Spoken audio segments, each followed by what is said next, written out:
বন্ধুরা, কেমন আছেন আপনারা? নিশ্চয়ই খুব ভালো আছেন। এই প্রচণ্ড গরমে সকাল সকাল উঠে পড়েছি। বেলা বাজছে ওই 6টা মতো। কেউ কি বলবে এখন 6টা বাজছে? তো যাই হোক, আজকে শনিবার থাকা সত্ত্বেও রবিবারের কিছু কাজ আগে থাকতে গুছিয়ে রাখলাম। আর সমস্ত দিনটা কিভাবে কাটলো চলুন তাহলে আজকের দিনটা ঠাকুরকে প্রণাম করলাম আর দিনটা শুরু করলাম। আসলে ভোরবেলা উঠে ঠাকুরকে একটু প্রণাম করে তবেই দিনটা শুরু করতে আমার ইচ্ছা করে। যাই হোক, বাসি কাজকর্ম হয়ে গেছে আর এখানে চা বসিয়েছি। এখনও গ্যাস আসেনি, তবে বলেছে রোববারে গ্যাস দিয়ে দেবে। দেখা যাক কি হয়। এই কাঠের উনানে চা রান্না করতে ভীষণই কষ্ট, তবুও আমাদের সাংসারিক জীবনে সব কিছু মানিয়ে আর মেনে চলতেই হয়। আর খাওয়া দাওয়া সে তো আর বন্ধ থাকার নয়, তাই জন্য কাঠেই চাটা করে নিলাম। আর এই যে চাটা ঢেলেও নিচ্ছি, মাকেও দিয়েছি। আপনাদের দাদাভাই অবশ্য ভাত খেয়ে বেরোবে, তার জন্য জল ঢালা ভাত আছে, সে আর চা খায়নি। আর নিজের জন্য এই 3টে বিস্কিট দিয়ে চা খেয়ে নেব। তারপরে এই যে সমস্ত কিছু কাজকর্ম রয়েছে। তবে পুজোটা মা সুন্দর করে দিয়েছে। ভাবলাম মন্দিরটা একটুখানি আপনাদের সঙ্গে শেয়ার করি। আসলে মা যখন পুজো দেয় আর অনেক ফুল থাকে, মালা না গেঁথেও দেখেছেন কত সুন্দর মালা পরিয়ে দিয়েছে মাকে। মনে হচ্ছে না যে হাতে গাঁথা যেন একটা সুন্দর মালা। ফুল থাকলে সত্যি ঠাকুরকে এইভাবে সাজিয়ে গুজিয়ে দিতে ভীষণই ভালো লাগে। আর বাটিতে প্রসাদ একটাও নেই, মানে থালাতে, সরি বাটি বললাম। আসলে আমাদের এখানে প্রচুর পাখি, মানে প্রসাদ না দিতে দিতে তারা কিন্তু ছো মেরে উড়ে নিয়ে চলে যায়। তো যাই হোক, ওনারাও ঈশ্বরের এক রূপ। তো যাই হোক, এইভাবেই চলে। প্রত্যেকটা দিনই পাখিগুলো প্রসাদ নিয়ে যায়। এখানে চলে এসেছি ওপর ঘরে বিছানাপত্র গুছিয়ে নিতে। আসলে সকালবেলা উঠান ঝাড় দেওয়া, নাতা পোঁচা যেগুলো করার সমস্ত কিছু কাজটাই গুছিয়ে নেওয়া হয়। তারপরে ফ্রেশ হয়ে চা খেয়ে ওপর ঘরে আসি বিছানাপত্রগুলো গুছিয়ে নিতে। তার মধ্যে টিফিন তৈরি সেটাও রয়েছে, তবে আজকে হাফ টিফিন তৈরি করে রেখে চলে এসেছি। আসলে ওই যে বললাম না যে আলু সিদ্ধ দিয়ে আপনাদের দাদাভাই পান্তা খেয়ে যাবে। তো আলুটা যতক্ষণ না ঠান্ডা হচ্ছে ততক্ষণ এই যে ঘরের কাজকর্মগুলো একটুখানি আগিয়ে নিচ্ছি। আর একটু আলুটা ঠান্ডা হলে তাকে মেখে দেব, সে খেয়ে বেরিয়ে যাবে। আর ভাবছেন তো এখনও লেপগুলো কেন এখানে রয়েছে? আসলে যে লেপ রাখার আলমারিটা রয়েছে তার মধ্যে আর জায়গা হচ্ছে না। ছেলে যখন হোস্টেলে ছিল ওখান থেকে 2খানা লেপ নিয়ে এসেছে, মানে ওর ব্যবহার করার জিনিস।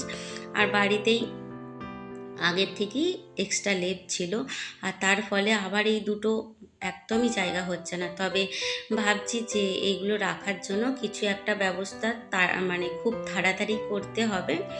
আর দেখা যাক, একটা তো ব্যবস্থা করতেই হবে, এইভাবে রাখলে তো আর হবে না।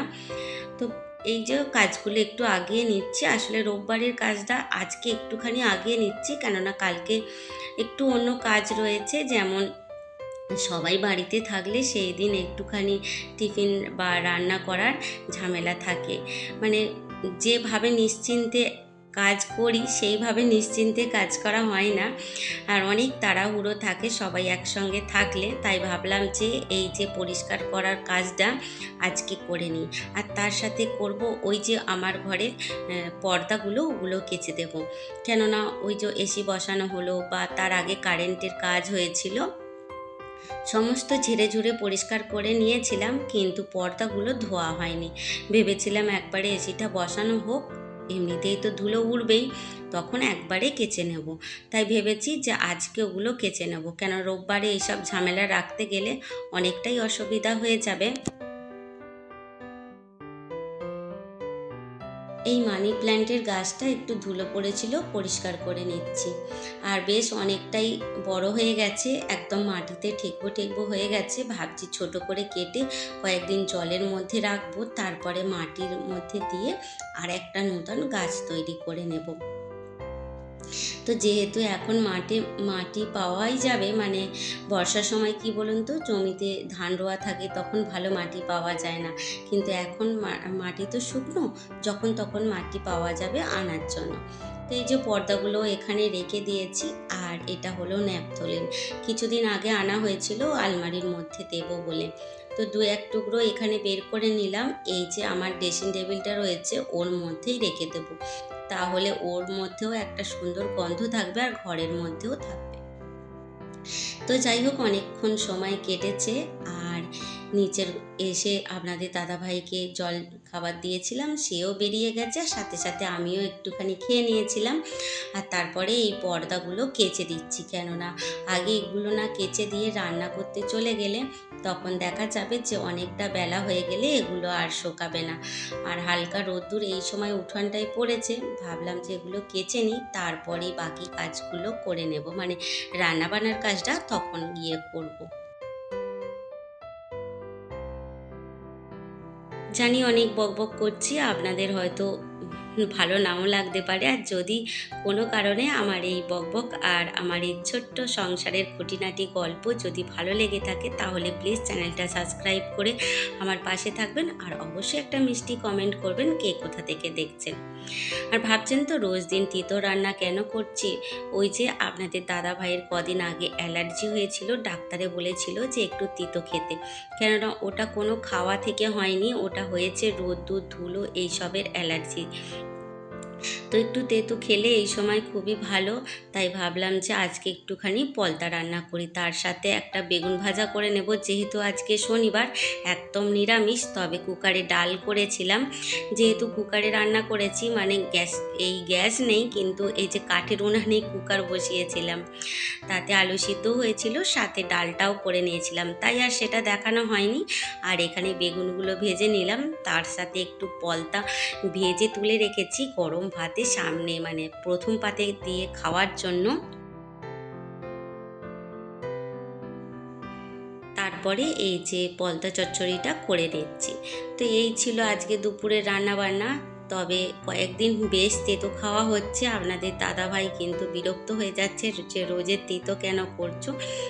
আসলে বলে কে বোঝাবে যে তিতো তরকারি খাওয়া শরীরের পক্ষে উপকার, কিন্তু উপকার তো আর মানুষ বোঝে না, মুখের টেস্টটা ভালো হলেই ভালো। তো যাই হোক, এখানে জিরে আর মৌরি আর তার সঙ্গে সর্ষে বাটা দিয়েছিলাম, তেলের ওপর পাঁচফোড়ন দিয়ে মশলাটা কষিয়ে নিচ্ছি। তো এইভাবেই রান্নাটা করে নিচ্ছি। আর যে সকল বন্ধুরা মিষ্টি মিষ্টি কমেন্ট করছেন, তাদেরকে জানাই মন থেকে অসংখ্য অসংখ্য ধন্যবাদ। আর আমার এই যে তিতর তরকারি আপনাদের যদি ভালো লেগে থাকে, তাহলে কিন্তু রান্না করবেন, খেতেও যেমনি ভালো লাগে শরীরের জন্যও কিন্তু খুব ভালো। অবশ্য পটলের গাছের তিতো খুব একটা হয় না, করলার মতো হালকা তিতো হয়। তো যাই হোক, এখানে মশলাটা আমি ভেজে নিচ্ছি, তারপরেই তরকারিটা উঠিয়ে দেব। তরকারিটা সিদ্ধ হয়ে গেছে যদিও। তো এইভাবেই সকাল থেকে একটার পর একটা সমস্ত কাজ গুছিয়ে নিলাম, আর রোববারের জন্য একটুখানি কাজ আগিয়ে রাখলাম, যাতে রবিবারের কাজটা একটুখানি হালকা হয়ে যায়। তো ব্যাস, রান্নাটা মোটামুটি হয়ে গেছে, আর তরকারিটা আর একটুখানি ঘেঁটে নেব, নিয়ে আর একটু শুকনো শুকনো করে নামিয়ে নেব। তো তাহলেই রান্নাটা আমার হয়ে যাবে। আর এটা স্নান টান করে চলে এসেছি, এরপর একটুখানি খাওয়া দাওয়া করবো। রান্নাটা হয়ে গিয়েছিল, সেটা দেখানো হয়নি।